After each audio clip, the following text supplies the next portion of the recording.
The doctors thought the dog was stopping them from saving his Marine. They were wrong. At 2:17 in the morning, the emergency room at St. Mary's Regional in Oregon glowed with white light, polished floors, and the sharp, clean smell of disinfectant. Rain tapped against the ambulance bay doors.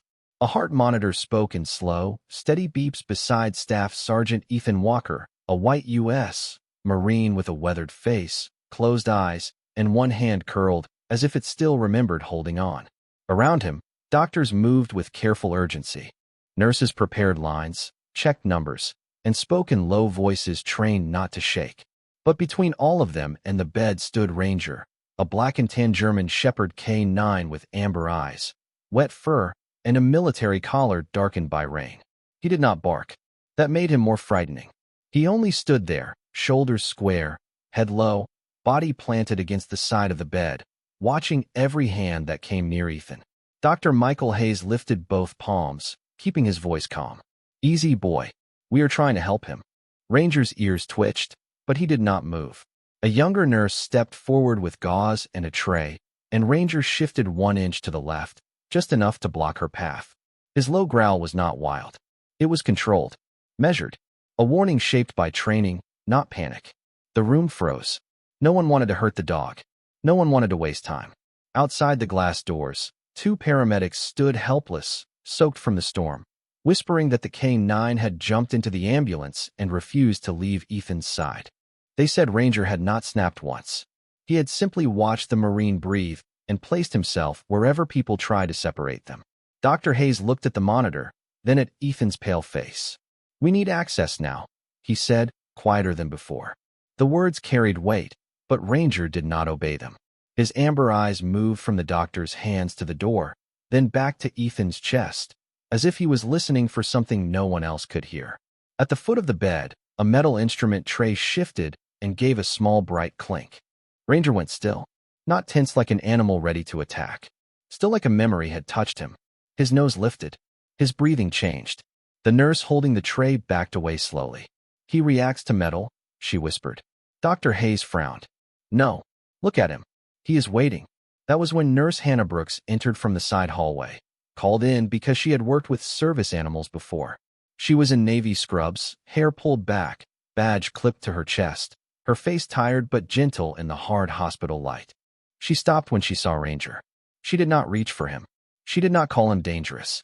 She only knelt several feet away and lowered her gaze. "Hey, soldier," she said softly. Ranger's head turned. For the first time since the ambulance doors opened, he looked away from Ethan. Not at Hannah's face. At her badge. Behind the clear plastic ID holder, a small scratched silver cross charm swung against the clip, catching the light with every breath she took. Ranger's ears rose. His body trembled once. Hannah did not understand why. No one did. Then the badge slipped from her pocket, struck the hospital floor with a quiet metallic sound, and the German Shepherd stepped back from the bed as if the past itself had just walked into the room. For a few seconds, no one moved. The badge lay on the polished hospital floor, its plastic face turned sideways, the small scratched silver cross charm resting against the tile like something too old to belong to this night. Ranger stared at it. His growl faded into a low breath. Dr. Michael Hayes saw the change and lifted one hand to keep the team still. The room had been trained to fight time, but now time seemed to be asking for patience. Nurse Hannah Brooks slowly reached for the badge, then stopped when Ranger lowered his nose toward it. He did not bite. He did not lunge. He took one step, then another, wet paws leaving dark prints on the clean floor. The smell of rain followed him. So did the smell of road dust, ambulance rubber, and the familiar leather of Ethan Walker's old K9 leash. Hannah stayed on her knees. "It is all right," she whispered. "You can look." Ranger sniffed the badge. His nose touched the silver charm. His whole body changed again, not relaxing, not fully, but softening around a memory that had found a door. At the same moment, Ethan's fingers moved on the bed. Barely. Dr. Hayes saw it first. "His hand," he said. Hannah looked up. Ranger did not return to blocking the doctors. Instead, he stepped back to Ethan's side and placed one paw gently on the edge of the mattress, close to the Marine's arm, as if reminding him where he was. The monitor continued its steady rhythm. Rain kept tapping at the glass. Hannah picked up the badge and saw the charm more clearly under the bright emergency lights. A small silver cross, scratched along one side, with initials worn almost smooth. DB. Her face lost color. She looked at Ethan's dog tag chain lying against his chest, partly visible beneath the hospital blanket. Hanging beside the tag was a small empty ring, the kind that once held something now missing. Where did he get that ring? She asked softly. Dr. Hayes did not know. No one did. But Ranger knew enough to watch her with eyes that no longer saw only a stranger. Hannah swallowed, and the hospital around her seemed to fall away. She was 32 years old, a nurse who had learned how to stay calm in rooms where families waited for answers. But one tiny piece of metal had turned her hands cold. My brother had a charm like this, she said. Daniel Brooks. He was a Navy corpsman. The name moved through the room with strange weight. Ethan's lips parted. No words came. Only a breath that sounded almost like pain remembered without waking. Ranger lowered his head to Ethan's hand. Hannah stayed where she was, badge in one hand, silver charm pressed into her palm. She had carried it for years behind her ID without telling most people why. It had been Daniel's. The last small thing her family received in a padded envelope with a folded letter and words too official to hold the shape of a person. She had worn it through night shifts, holiday shifts, and empty cafeteria dinners, telling herself it was only a keepsake. But Ranger did not treat it like a keepsake. He treated it like a missing instruction. Dr. Hayes spoke quietly. Nurse Brooks, do you know this Marine? Hannah looked at Ethan's face, at the lines of exhaustion around his closed eyes, at the scar near his temple, at the dog who guarded him like the world still owed him one promise. No, she said.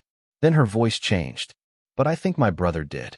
Ranger gave one soft whine, the first sound that was not warning. It rose into the white hospital light and made everyone in the room understand that the dog had not been trying to stop care. He had been trying to make sure the right memory arrived before they touched the part of Ethan that still belonged to the past. Dr. Hayes made the choice slowly, the way good doctors do when a room is asking for both urgency and mercy.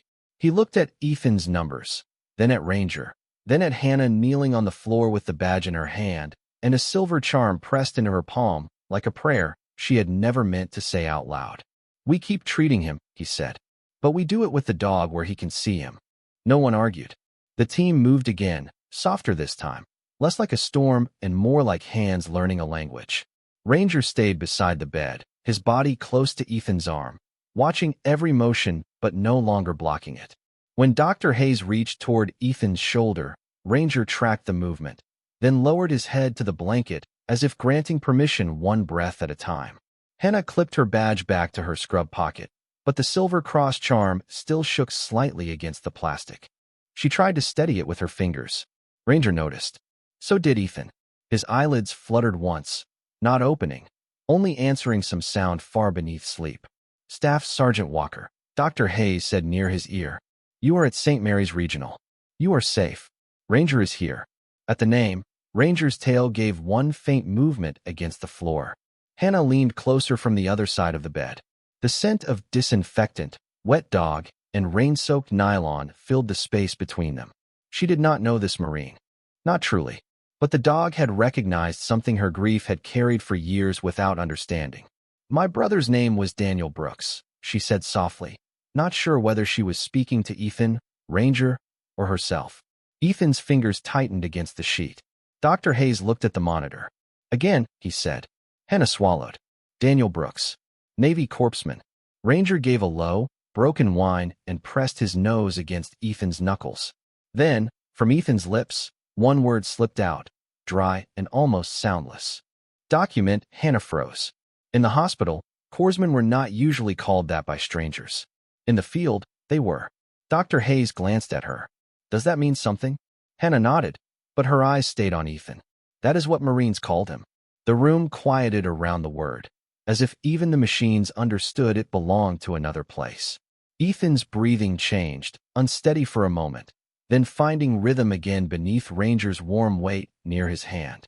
Hannah remembered the letter her family had kept in a cedar box in her mother's closet. Daniel's last letter. 4 pages in blue ink. Most of it ordinary. Coffee jokes. Weather. A promise to come home for Thanksgiving. But at the bottom, beneath the messy signature, He had written one sentence Hannah never forgot. If you ever meet a Marine named Ethan Walker, tell him to stay with the light. She had thought it was one of Daniel's strange jokes. One more sentence grief had made sacred because there were no new ones. Now she was standing beside a bed at 2:31 in the morning, looking at a man who had carried an empty ring on his dog tags, an AK-9 who had guarded him until Daniel's name returned. There is something else, Hannah whispered. Dr. Hayes gave her a quick look, cautious but kind. Tell him. Hannah bent closer to Ethan's ear.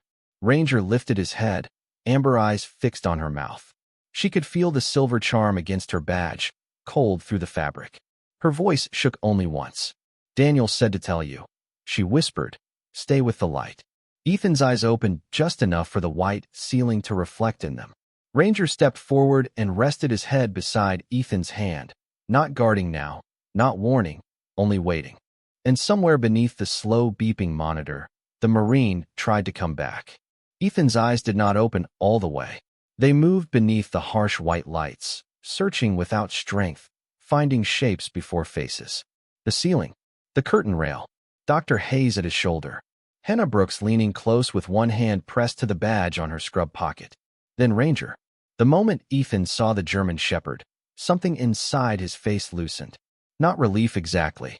Relief was too simple. It was recognition returning through fog. Ranger lifted his head from the blanket, ears forward, waiting for a command only one voice could give. Ethan tried to move his hand. The fingers barely rose. Ranger pushed his nose beneath them and held still, letting the Marine touch him without needing strength. Ranger, Ethan breathed. The dog's tail struck the floor once, soft and heavy. Dr. Hayes watched the monitor, then nodded to the team. Good. Stay with us, Staff Sergeant. The words should have belonged only to medicine. But stay had already opened another door. Ethan's eyes shifted toward Hannah's badge. The silver cross charm trembled against the plastic holder. His face changed again, slower this time, as if memory had to cross a long hallway to reach him. Daniel, he whispered. Hannah felt the name enter her like warm pain. She had heard it from family, friends, old letters, folded flags, hospital chaplains, and quiet birthdays where her mother still set one extra plate in her heart. But she had never heard it from the man her brother had mentioned in the final letter. I am Hannah, she said. Daniel was my brother. Ethan closed his eyes. A tear slipped sideways into his temple. He did not sob. He was too weak for that. But the room felt the weight of what did not come out. Ranger placed one paw carefully against the side of the bed, not blocking now, only anchoring. He gave me that charm, Ethan said, each word dry and slow. A copy. Said if I ever got lost in my own head, I should hold it and remember there was still light. Hannah lowered her gaze to the empty ring beside Ethan's dog tag. You lost it. Ethan swallowed. I thought I lost more than that. Dr. Hayes touched Hannah's shoulder gently, not to interrupt, only to remind the room that Ethan's body still needed care. She nodded and stepped back just enough for the team to work. This time Ranger did not stand in front of them. He watched, but he allowed it. Every time a nurse adjusted a blanket or checked a line, Ranger looked to Ethan's face, then to Hannah's badge, as if the charm had become permission the room could understand. Minutes passed in quiet work. Rain softened outside. The emergency room no longer felt like a place trying to take Ethan away from Ranger. It felt like a place trying to give him back. When the team stabilized him enough to move, Dr. Hayes spoke gently. We are taking him upstairs. Ranger rose immediately. He can come, Hannah said before anyone asked. Dr. Hayes hesitated only a second, then nodded. As long as he stays with you. Hannah looked at Ranger. Can you do that? Ranger stepped beside her, close enough that the silver charm brushed lightly against his ear when she bent to pick up his leash. Ethan, half awake, saw it and gave the smallest smile. It disappeared quickly, but not before Hannah caught it. As they rolled the bed through the quiet hallway, Ranger walked on one side, Hannah on the other, and the scratched silver cross moved between them like a small lantern carried through the storm. The hospital room upstairs was quieter than the emergency room, but not peaceful yet. Machines breathed in small rhythms beside Ethan Walker's bed, green lines moving across the screen, numbers glowing in the dim early morning light. Outside the window, rainwater traced thin paths down the glass, blurring the parking lot lamps into pale gold circles. Ranger lay on the floor beside the bed, His black and tan body curved close to the wheels, leash looped loosely around Hannah Brooks's wrist. He had not slept. His amber eyes opened every time Ethan shifted, every time a nurse entered, every time metal clicked against metal on a tray. But he no longer stood between the doctors and the Marine. He watched Hannah first, then the silver cross charm on her badge, then Ethan, as if the order mattered. Hannah sat in the chair near the wall, still in navy scrubs, her shift long over, but her heart unable to leave. She turned the badge in her hand and studied the scratch charm under the soft room light. DB. The initials were worn nearly smooth from years of touch. Daniel used to say he was not brave, she said quietly. Ethan's eyes were open now, heavy but aware. Dr. Hayes had told him to rest. But rest had always been harder than pain for men who carried unfinished words. He lied, Ethan said. Hannah gave a small sad smile. He used to do that when he wanted someone else to feel stronger. Ranger lifted his head at Daniel's name. Ethan noticed and swallowed. He knew Ranger before Ranger was mine. Hannah looked at him. Ethan turned his face toward the dog. Your brother helped calm him during training after a bad thunderstorm. Everyone thought Ranger was too tense, too watchful. Daniel sat beside his kennel for 2 hours and read a grocery list out loud like it was scripture. Hannah laughed once through tears she did not wipe away. The sound was small, but it warmed the room. That sounds like him. Ethan closed his eyes for a moment. He told me animals know when people are pretending. Said Ranger trusted me because I did not pretend I was fine. Ranger rose slowly and placed his chin on the edge of the mattress. Ethan moved 2 fingers into the fur between his ears. This time, the movement was weak but steady. Hannah looked at the empty ring beside Ethan's dog tag. What happened to the other charm? Ethan's face tightened. Not from physical pain. From a memory with sharp edges. I kept it on the chain after Daniel was gone. I thought if I held on to it, I could hold on to what he asked me to do. What did he ask? Ethan opened his eyes and looked at the ceiling, where dawn had begun to thin the darkness. Come home. Keep going. Let Ranger come home too. Ranger's ears twitched, as if he knew his name belonged to a promise. Ethan continued, voice low. But after everything changed, I could not look at the charm without hearing what I had failed to save. One night, I took it off. I put it in a drawer at the outreach center. Then I told myself I had lost it. Hannah did not judge him. That mercy hurt more than judgment might have. She clipped her badge back onto her pocket and let the silver cross hang where Ranger could see it. Maybe Ranger was not waiting for doctors to stop, she said. Maybe he was waiting for you to stop hiding from the promise. Ethan turned toward her, and for the first time, he looked not like a patient or a Marine, but like a tired man allowed to be tired. Ranger pressed closer to the bed. The monitor kept its gentle rhythm. Outside, rain began to fade, and the first gray light of morning entered the room without asking permission. By mid-morning, the hospital had changed its voice. The hard rush of the emergency room was gone, replaced by rolling carts in distant hallways, soft shoes passing the door, and the low murmur of nurses trading updates under fluorescent light. Ethan Walker slept for short stretches, then woke as if pulled back by something invisible. Each time, Ranger was there. The German shepherd lay close enough that Ethan's hand could find him without searching, close enough that the old fear in Ethan's face eased before it fully formed. Hannah Brooks stayed past the end of her shift because leaving felt like walking away from a letter that had waited years to be opened.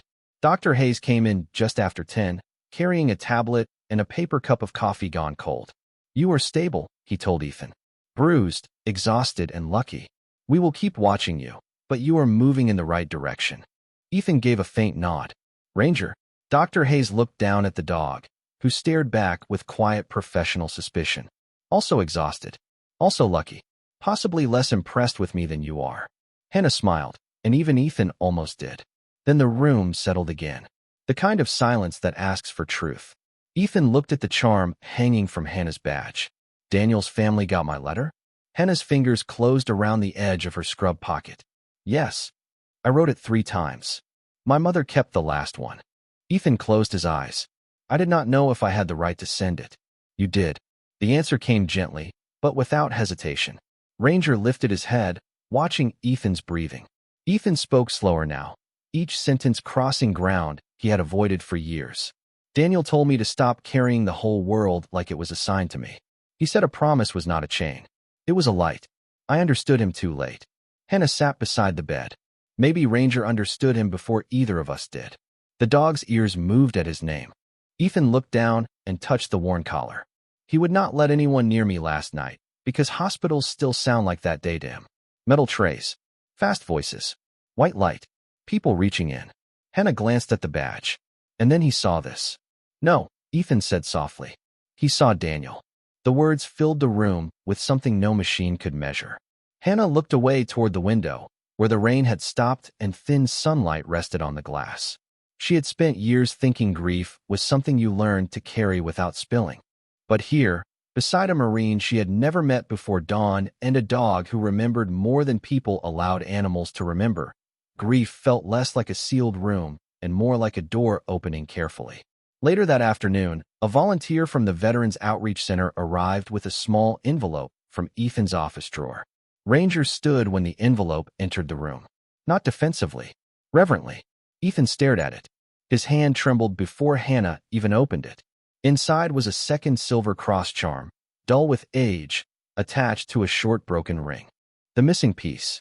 Ethan turned his face away, but Ranger climbed his front paws onto the side of the bed and pressed his head against the Marine's chest, careful, steady, forgiving without words.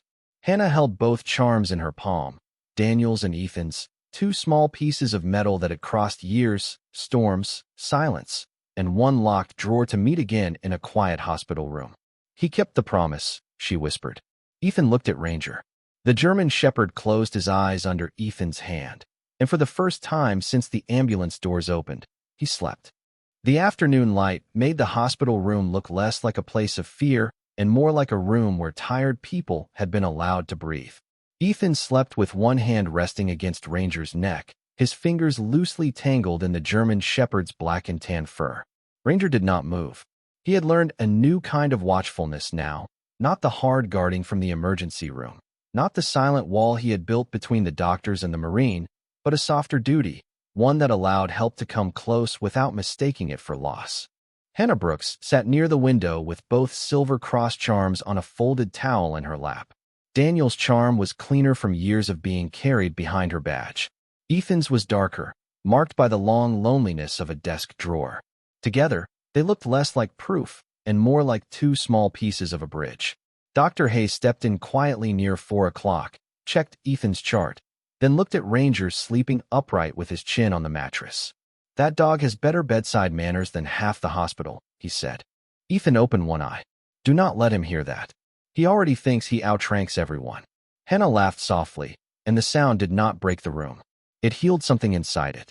A few minutes later, Captain Laura Mitchell arrived from the Veterans Outreach Center, wearing a rain jacket and carrying an old manila folder. She had known Ethan for years, not as someone easy to know, but as someone who always showed up early, repaired what was broken, and left before people could thank him. When she saw the charms, her expression changed. So he finally let someone open the drawer, she said. Ethan looked away. Ranger made the decision.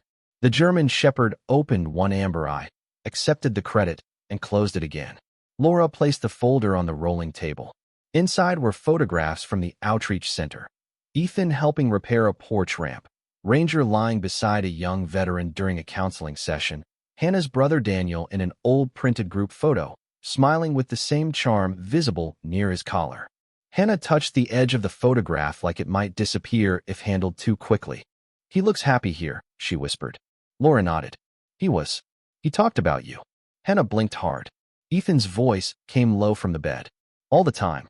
For a moment, Hannah could not answer. Years of official letters had told her how Daniel served, but not how he laughed, not how he sat beside a nervous K-9 reading grocery lists, not how he made a hardened Marine promise to keep living as if life itself were something sacred. Ranger rose slowly, stepped toward Hannah, and placed his head against her knee. She rested her hand on his ears. You remembered him, she whispered. Ethan watched them, and the guilt he had carried did not vanish, but it loosened its grip. I thought coming home meant I had left him behind, he said. Hannah looked at the two charms. Maybe coming home was how you carried him forward. No one replied right away. The hallway outside rolled on with carts, footsteps, and distant voices, but inside the room, the sentence settled like warm light. Dr. Hayes returned to the doorway and paused, Seeing Ethan awake, Hannah beside him, Laura by the table, and Ranger no longer blocking anyone, only connecting them. "We need to take him for one more scan," he said gently. Ranger lifted his head. The old tension crossed his shoulders, quick as a shadow. Ethan felt it and gave the command before fear could finish forming. "With me, Ranger." The dog looked at Ethan, then at Hannah's badge, then walked calmly beside the bed as the nurses rolled it into the hall. This time, no one stepped back in fear. They made room, and Ranger did not guard against them. He guided them. The scan took less than 20 minutes, but for Ranger it felt like another long hallway between danger and trust. He walked beside Ethan's bed until the doors required him to wait outside with Hannah, and even then he sat facing the opening, ears lifted, body still, amber eyes fixed on the place where his Marine had disappeared. Hannah sat on the bench beside him and rested one hand lightly on his collar. The silver cross charm on her badge brushed against her knuckles. "He is coming back," she whispered. Ranger did not look at her, but his breathing slowed as if he had accepted the words because they came from Daniel's blood. When the doors opened and Ethan returned, tired but stable, Ranger rose without sound and pressed his shoulder against the bed frame all the way back to the room. Dr. Hayes followed with the results and the kind of careful smile doctors use when they do not want to promise too much but can finally offer something solid. "No new concerns," he said. "We keep him another couple of days. Then he goes home with instructions he will probably pretend to follow." Ethan looked at Ranger. "He will enforce them." Ranger placed one paw on the edge of the blanket, as if signing the order himself. By evening, the hospital staff knew the story in small pieces. Not gossip, reverence. A German shepherd who would not move until a nurse dropped her badge. A Marine who woke to a name from his past. Two silver charms that found each other after years apart.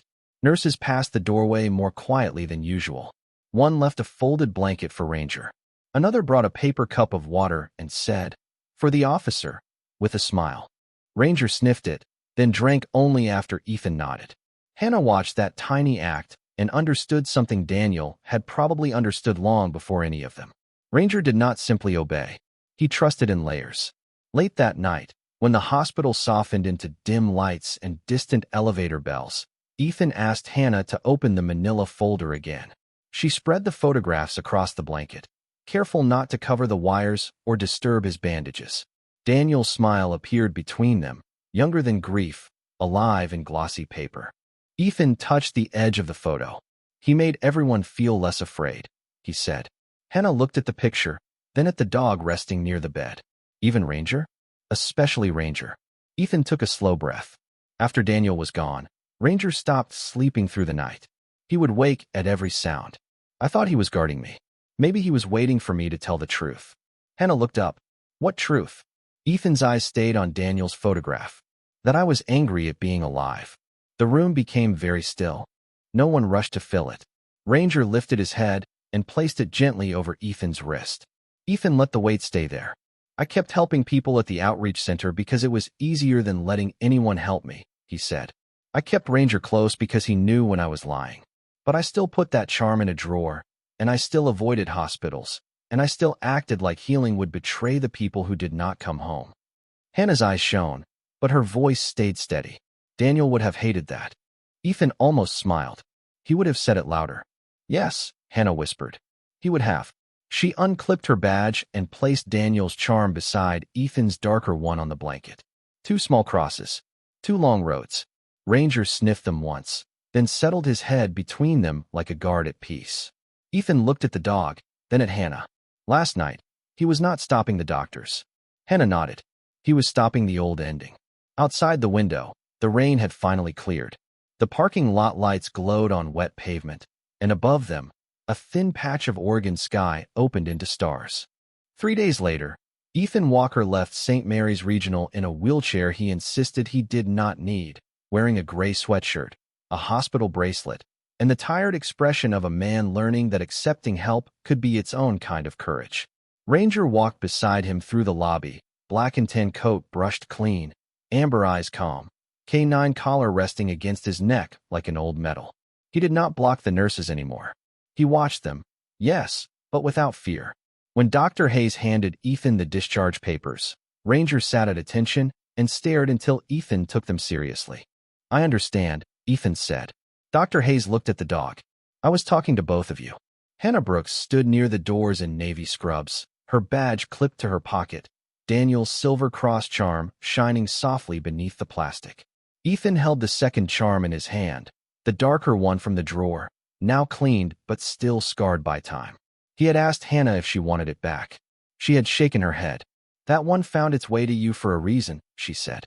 Outside, Oregon air smelled of wet pavement, pine, and morning sunlight. Captain Laura Mitchell drove them to the Veterans Outreach Center instead of Ethan's apartment because Ethan had asked to stop there first. The place was quiet, a small brick building with a flag near the entrance, a ramp Ethan had helped repair, and a bench where Ranger often lay beside people who did not know how to speak their hurt yet. Inside, Laura had prepared a small shadow box on the wall near the coffee station. Not grand, not official, just wood, glass, and memory. Behind the glass were Daniel's photograph, a copy of Ethan's dog tag, a strip from Ranger's old leash, and space for 2 silver charms. Hannah placed Daniel's charm first. Ethan placed his beside it. Ranger stepped forward, sniffed the glass once, then lowered himself to the floor beneath the box with a long breath that sounded almost human. No one spoke for a while. The building hummed quietly around them. A coffee maker clicked. Rainwater dripped from the roof. Somewhere in the back room, a chair scraped as a veteran arrived early for group meeting.